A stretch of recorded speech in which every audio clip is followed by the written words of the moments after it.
Salut tout le monde, c'est Cynthia, je suis trop contente de vous retrouver aujourd'hui pour la suite de ma série Harry Potter qui avait commencé l'année passée dans le cadre de ma série d'Halloween et j'avais commencé avec le beau Harry. Donc si jamais vous avez manqué ça, je vais vous remettre le lien parce que honnêtement je pense que ça valait vraiment la peine, c'était comme hyper drôle comme transformation. Et cette année ben, je me suis lancé le défi de me transformer en Hermione parce qu'il y a beaucoup de gens qui disent depuis que je suis jeune que je lui ressemble et honnêtement c'est le plus beau compliment que vous pouvez me faire de dire que je ressemble à Emma Watson, oh my god. Fait que bref, c'est vraiment un travail d'observation, hein. Évidemment, j'ai pas fait le look d'Hermione parce qu'elle porte pas vraiment de maquillage pendant toute la série.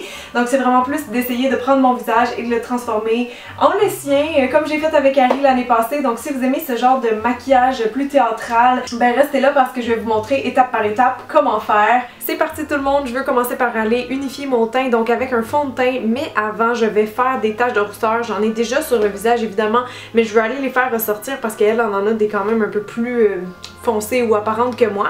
Donc pour ça vous pouvez prendre n'importe quel crayon, il y a vraiment différentes méthodes pour faire des faux freckles, mais moi je pense que je vais aller les faire comme un peu plus intense, puis ensuite en tapotant avec le fond de teint ça va les rentrer comme un peu plus dans la peau. Donc vous pouvez juste y aller comme ça aléatoirement, juste au niveau ici du front et des joues.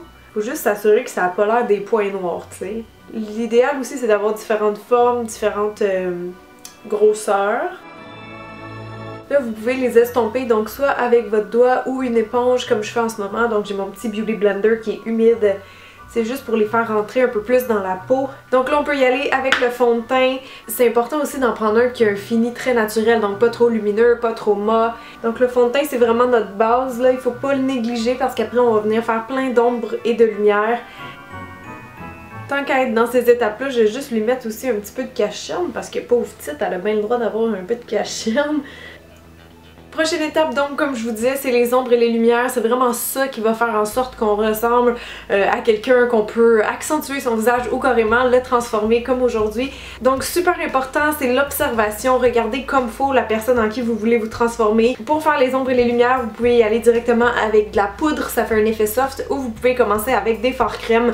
Par exemple ça ici que vous pouvez trouver en pharmacie, c'est un produit de Maybelline. Moi pour mes lumières je vais y aller avec le cache-cerne Ultra HD de Make Up For Ever parce que je dans une teinte qui est très pâle pour moi, donc ça va agir comme une lumière. Donc là c'est vraiment juste d'aller placer tout ça et ensuite on va l'estomper. Je pense que je vais y aller quand même grossièrement dans le visage puis après ça il y a les zone par zone. Donc si je pars avec la forme des visages, elle a un visage qui est plus court que le mien et qui est aussi un petit peu plus carré, rectangulaire comme vous voulez. Donc il va falloir que j'élargisse un petit peu mon menton en commençant. Donc évidemment on vient mettre de la lumière parce que la lumière c'est du volume. Donc ça je l'applique ici. Je vais pas aller plus haut parce qu'après ça c'est une ombre qui s'en vient là. Moi j'ai vraiment comme un petit menton pointu de visage ovale donc c'est un peu dur à truquer. Mais je fais mon possible. Je vais ajouter aussi beaucoup de rondeur, donc entre autres au niveau des joues, ça va me donner aussi une impression que le visage est peut-être un peu plus large, donc moins long. Donc en partant ici de la joue, j'applique juste des lumières à cet endroit-là. Je vais remonter même un petit peu ici, faire mon front un peu plus large. Je vais en mettre aussi entre les sourcils. Au niveau du nez, je sais qu'elle a un petit nez qui est un peu retroussé, donc je vais mettre tout de suite une lumière ici pour essayer de leur donner un peu de peps. Je vais en mettre aussi légèrement sur les narines. Finalement, un petit peu ici. Vous allez mieux comprendre tantôt, là. On dirait que je suis un chat. J'ai vraiment l'air d'un chat. Bon, pour la première partie, c'est ça. Donc, munissez-vous d'une petite éponge légèrement humide, puis on va aller estomper tout ça, rentrer ça dans la peau, toujours en tapotant vraiment à la place de la lumière. Pas faire ça, là, parce que là, on va tout défaire. Voyez-vous la différence? Vous êtes pas supposé. Maintenant, on va s'attaquer aux ombrages. C'est vraiment ça qui va faire le contraste avec le bal qu'on vient de mettre. Donc, je pense que je vais l'essayer, là, mon petit bâton de Maybelline. Elle a pas tellement de creux de joue, donc je vais pas toucher à cette zone-là. Par contre, je vais essayer de élargir un petit peu mon menton, donc en mettant une ligne brune ici. Faut juste faire comme super attention pour pas que ça ait l'air d'une barbe. C'est ça le défi. En dessous aussi. Et aussi l'espèce de pli de menton. Je vais peut-être en mettre un petit peu dans mon front pour essayer de le rendre encore plus... rendre mon visage un peu plus court, c'est-à-dire, si je regarde son front, il y aurait deux petits ombrages aussi subtils ici. Pour faire une illusion de nez retroussé, moi souvent ce que je fais c'est mettre un peu de foncé en dessous, essayer de le relever un peu. Puis ensuite, je viens juste faire une ligne ici, à l'endroit Ou ça pourrait retrousser si j'avais un nez retroussé. Ah oui, c'est vrai, elle a aussi, je sais pas comment on appelle cette zone-là, là. La zone qui rattache le nez au sourcil, mais ça, elle l'a un peu plus défini que moi. Fait que je vais juste mettre un premier ombrage ici. Et ensuite de ça, je vais en mettre un en haut des lèvres.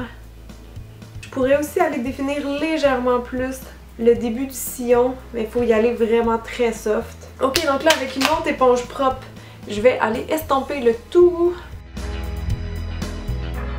Normalement, à cette étape-là, moi je repasse avec de la poudre sur tous mes ombres et mes lumières que je viens de faire juste pour réintensifier. Mais je pense que je vais le faire à la fin, comme ça je vais pouvoir vraiment doser selon qu'est-ce que je trouve qui manque.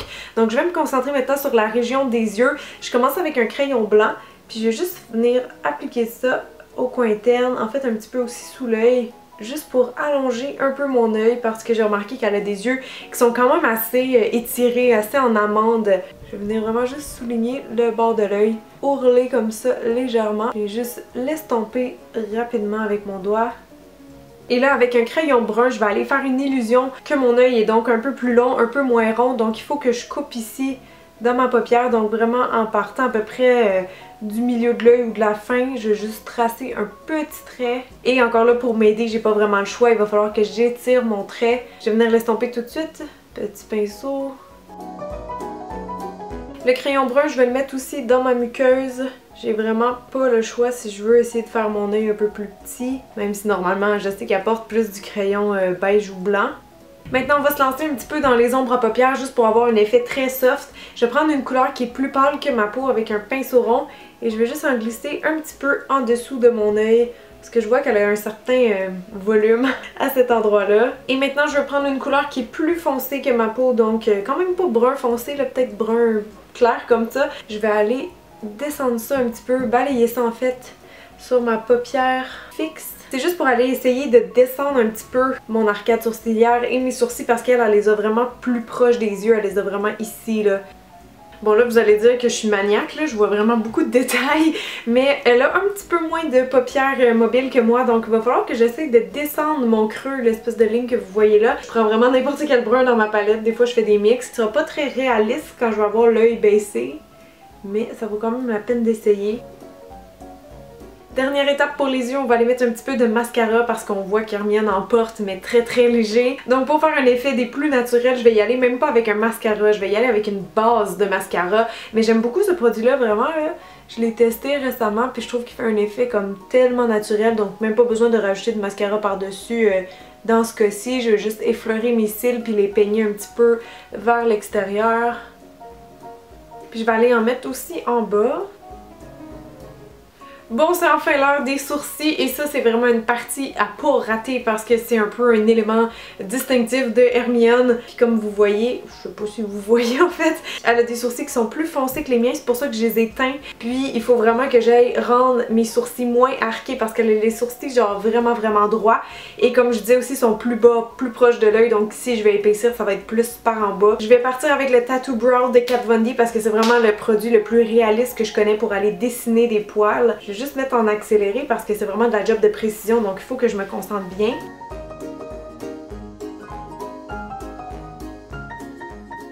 Ok, là ici c'est tough parce qu'il faudrait que je finisse vraiment comme une pointe, mais j'ai des poils plus bas, fait que je peux pas vraiment faire ça à moins que je les épilerais tout ici.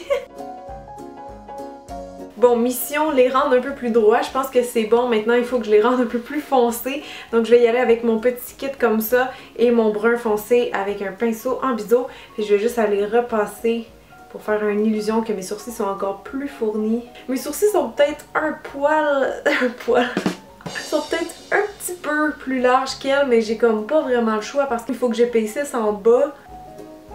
Et bien sûr, je vais aller fixer mon travail avec du gel transparent. Surtout ici, at the tail of the brow, je vais juste venir les relever. Comme ça, vous allez peut-être même pouvoir, tu sais, shaper un peu le poil avec vos doigts.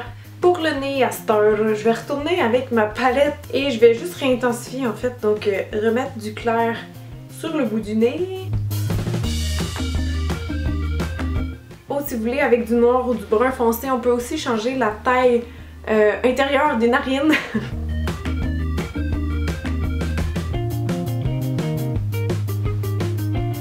Là, on va aller s'occuper de la bouche et si vous avez remarqué, elle a une bouche qui est quand même assez triangulaire et la lèvre supérieure est très fine, elle rentre un petit peu en dedans. Donc avec mon cache-cerne du début de la vidéo, je vais juste aller creuser un petit peu. Et là, assurez-vous d'avoir un crayon couleur lèvres qui est vraiment bien aiguisé parce qu'on va aller faire de la petite job de précision.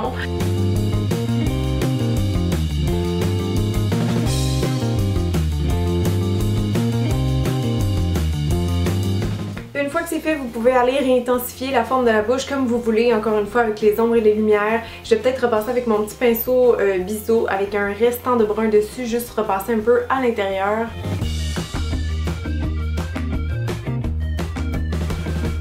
À ce stade-ci, c'est vraiment juste de venir repeaufiner le tout. Donc regardez, prenez une image, moi j'ai une super affiche ici. Bon, je pense que c'est tout comme ça. Maintenant pour les cheveux, ben moi j'avais quand même la bonne longueur, la bonne couleur, donc je les ai juste frisés avec mon gros fer aléatoirement. Puis je suis venue relever un petit peu des mèches parce qu'elle fait souvent ce look-là dans les films. Et voilà, donc vous complétez avec une chemise, évidemment la cravate de Gryffondor, une baguette magique, une cape, ce que vous voulez, un chat. Il y a mon chat qui vient d'entrer dans ma chambre. Donc j'ai vraiment hâte de lire vos commentaires. Puis n'oubliez pas aussi de me suivre sur les médias sociaux comme Snapchat ou Instagram, Facebook, mon nom partout, c'est Cynthia Dulude. Comme ça, je vais pouvoir vous mettre des petits teasers de ma prochaine vidéo. Je vous donne juste un indice pour le moment, c'est une princesse Disney comme je fais à chaque année. Donc je continue la série Harry Potter, je continue la série Disney, puis j'espère que ça vous plaît. Donc merci encore tout le monde, puis on se revoit très vite. Bonne Halloween! Bye! Jack, dans cette vidéo, tu t'appelleras Paton Rond. Spearmint toothpaste. What an idiot. C'est pas crédible. Professeur McGonagall! It's Leviosa, not Leviosa. Freshly mowed grass. Spearmint toothpaste. Ok, on le. I mowed the lawn. Fais là ma place, toi. Because you've got blah blah. Just because you've got the emotional range of a teaspoon. Ha ha ha ha ha ha. Il y a rien, tout ce qu'on peut.